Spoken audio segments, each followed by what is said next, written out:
We have the Young and Wise event in Pokemon Go, and we're gonna go over some of the top tips, tricks, and strategies to make sure you guys optimize on this short, efficient, but some exclusive shiny babies that are hatching in easy to hatch 2-kilometer eggs. So welcome to the Trainer Club, here we go!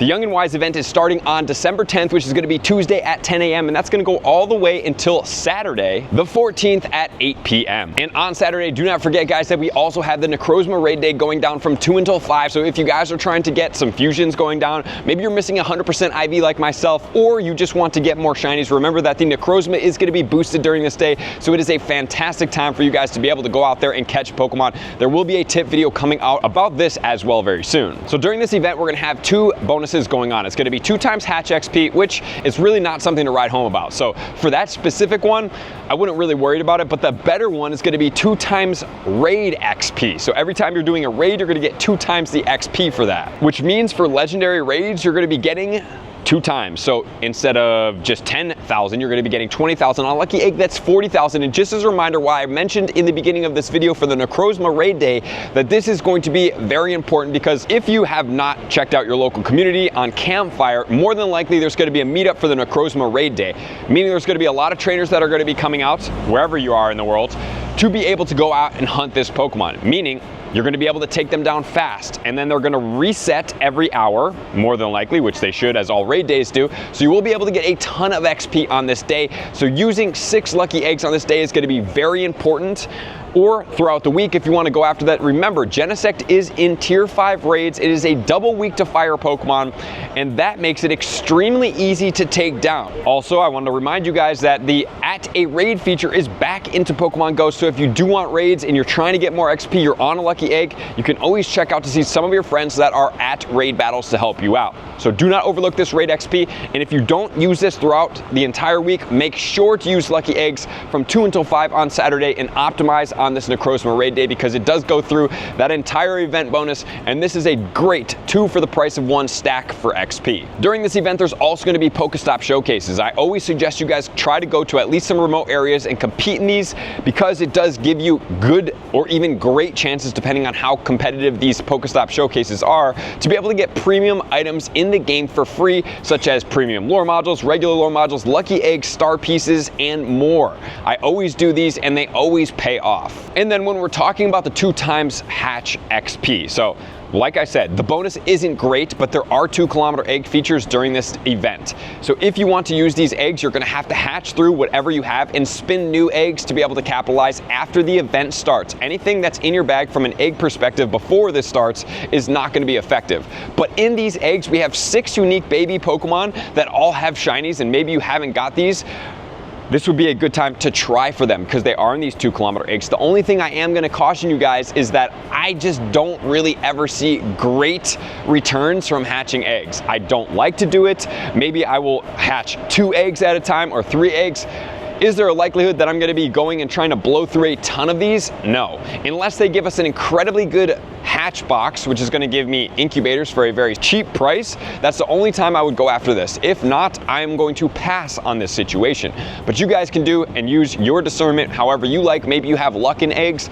I've typically never had much luck in eggs, and so that's how one of the ways when the game first came out, I was able to stack a lot of Poké coins because I didn't use my incubators. And then once raids came out, I was like, oh, well, this resource seems a lot more relevant to me, because I can always at least get this Pokemon that I'm raiding for. Whether or not it's a good IV or not doesn't really matter, because I'm able to get the candy, the XP, and more coming from these raid battles. The Pokemon features is going to be Togepi, 100% IV is going to be 275. We have the Tyrogue, which the 100% IV will be 281. We have Smoochum, that will be 735. We have the Bonsly, that will be 744. We have the Happiny, that's going to be 212. And then finally, we have the Munchlax, going to be 1081. So please make sure to remember those 100% IVs, and I hopefully see you guys out there hatching a Shundo. If you do hatch a Shundo, please make sure to tweet it at me at the Trainer Club with 2 Bs so we can celebrate together. And then during this event, there are no featured spawns, which is actually kind of surprising. So we do have raid battle Pokemon that are going on. In tier 1 raids, we do have Shinx,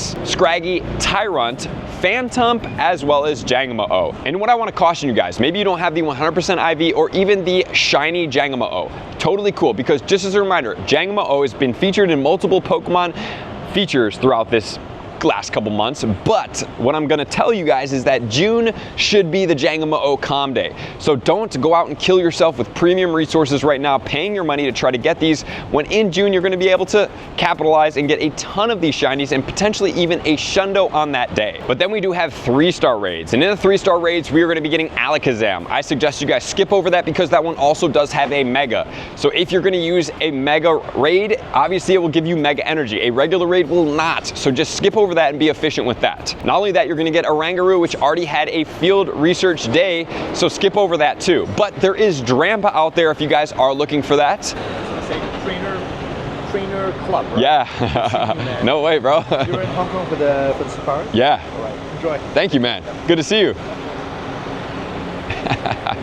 And finally, we have Weirdair as well that had a raid day. So the only Pokemon in these raids that I suggest you guys go for is Drampa if you want the shiny. More than likely at some point you will have that available at some point. It could even have a raid day, which would be cool. And then finally, we have Genesect in tier 5 raids. If you guys want the Genesect, 1916 will be the 100% IV. It is the Douse Drive, and the Douse Drive makes it the best and most effective one of all of them in the Master League. It is the best ranked with that Technoblast moveset. And then in Mega Raids, we're gonna have Mega Bayonet. Mega Bayonet, decently cool looking Pokemon, but not the most effective ghost type, as the most effective ghost type for a Mega is gonna be Gengar.